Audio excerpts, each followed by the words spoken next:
Welcome to this lesson. I will explain to you how to create an account on Instagram. First, click here to create a new account. Here you can use a phone number or email to create an Instagram account. I will choose Sign up with email. I will write the email in this box and click Next. A code will be sent to your email. I will write it in this box and click Next.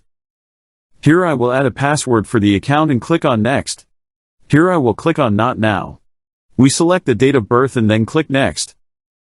We write the name here. This is the username for the Instagram account and you can change it if you want. I agree to the terms of service here. Here I will skip adding a profile picture to the account.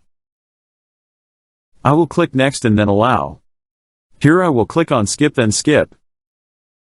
Here I will click on Skip. Here are some popular accounts to follow. You can click Follow or Skip.